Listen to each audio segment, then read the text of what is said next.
Saturday's light heavyweight / cruiserweight showdown between Gilberto Zurdo Ramirez and Joe Smith Jr.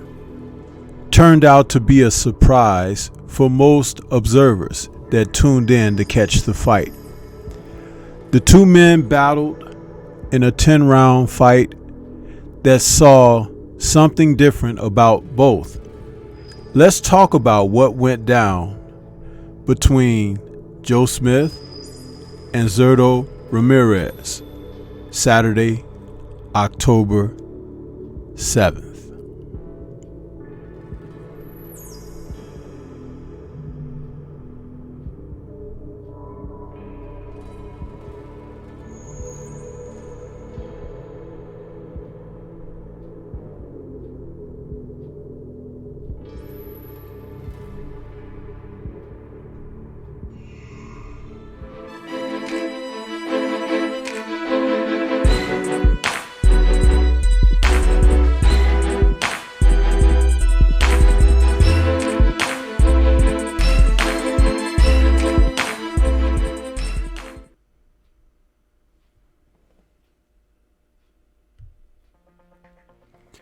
Boxing can be an interesting sport where just when you think you know what's happening, you don't.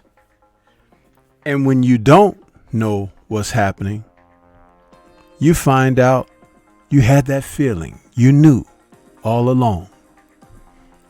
The conundrum that took place between Zurdo Ramirez and Joe Smith Jr.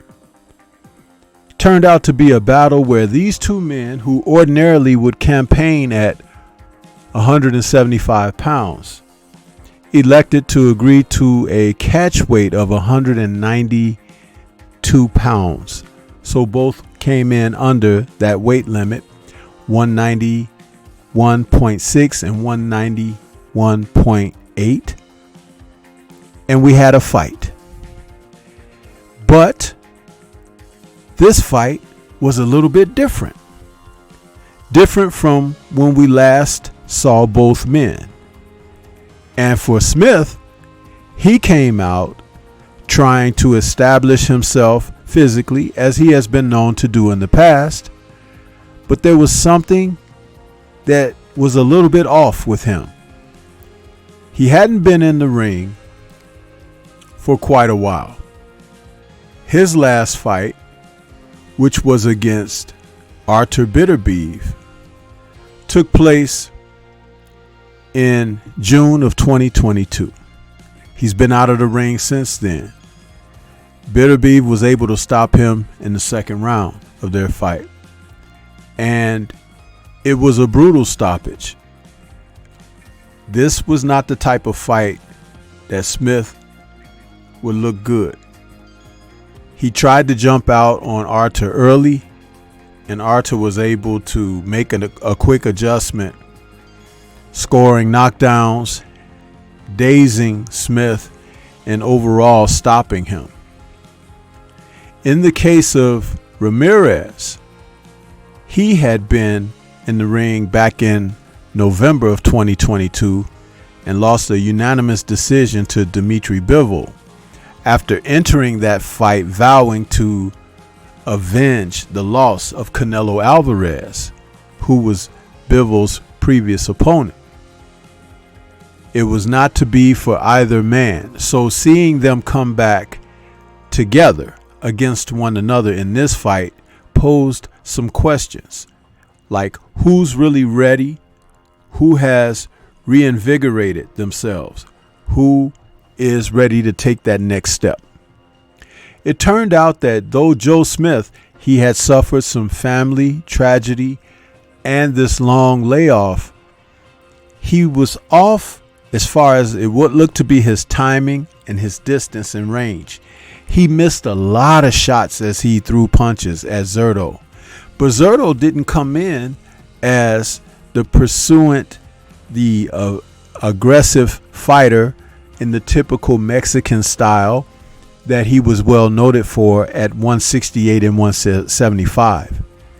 He came in as a boxing moving fighter, using a lot of lateral movement, left to right, circling, working and operating behind a jab, and oftentimes throwing straight leads of his left hand, being that he's a southpaw. All of this seemed to take Smith by storm. He didn't expect this. He didn't expect the type of performance, and it showed quite early. However, when Smith could connect on Zurdo, he did seem to get his attention, but he was never able to land the type of shots that could make a solid difference in the fight or put Zurdo in trouble. One thing to take note of was Zurdo entered this fight under the training of Malik Scott, who is currently a trainer for Deontay Wilder. Now, he got Zurdo to make certain adjustments in this fight. He got him to work behind the jab. He got him to move on his feet, which was quite interesting. And because that particular strategy and tactic threw Smith off, Smith was never able to make the proper adjustments to close the gap and to put the type of pressure on Zurdo that he needed to put on him.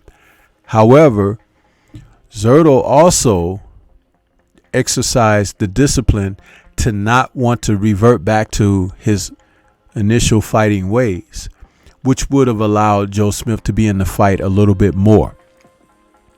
Seeing that both men had this little paradox of what they were dealing with, it was interesting to see how the scorecards were going. And I believe that due to his movement and his ability to stay out of danger with Joe Smith, the judges' scorecards saw him unanimously defeat Joe Smith with scores of 91 to 99 straight across the board. Tim Cheatham, David Sutherland, Steve Weisfeld, all headed for Ramirez 100%. But I do believe that Smith won more rounds than the scorecards allege. And that's the one thing you have to think about when you're talking about these judges who score the matches. Sometimes they just favor people outright without considering anyone else. And then you had that questionable referee in Tony Weeks, who was participating as the chief official in the ring. This is Vegas for you. In Vegas, there's always something going on. Personally, I think Smith, who's 34 years of age now, and Ramirez, who's 32, I think they should face off again. Maybe not immediately, but these two men should face one another one more time. Because I believe, given the fact that he can get his personal side together, Joe Smith can put in a much better effort than what we saw this Saturday. It's just that sometimes you have to deal the hand that you're dealt. You have to play with that hand. But I believe Smith is a much better fighter than what we saw this past Saturday, October 7th. As far as Ramirez, he's a fighter that fights under the WBO, and he's looking for an opportunity for a title shot at Cruiserweight with the WBO. Now, given that whomever that champion may be, I haven't looked it up before doing this video, because it's not about that title shot, but it's about him being a cruiserweight.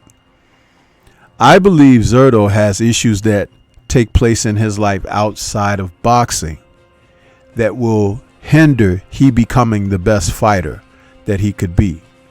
One of his problems has been making weight. One of his problems have been discipline. And though Malik Scott is an excellent young trainer, probably one of the brightest minds in boxing today, that's something he may not be able to assist with this particular fighter. I do believe Ramirez will win some more fights. But will he be a strong, solid champion? I kind of question that. And there are some tremendous fighters out there that are hanging around cruiserweight and who can just drop down from heavyweight to fight at cruiserweight. That would definitely be formidable task for him to face. But what do you think? This is Stormy B-Man. Shout out to the mighty LDBC and Liberated Perspective, a third eye view of the world. For more content such as this, please like, comment, subscribe, and share. Let me know what your thoughts are about what could be on the horizon for Zurdo Ramirez. And do you think Joe Smith would be deserving of a second shot at him? I do. Leave thoughts and let's discuss further. Peace to everyone out there, and everyone please remain safe.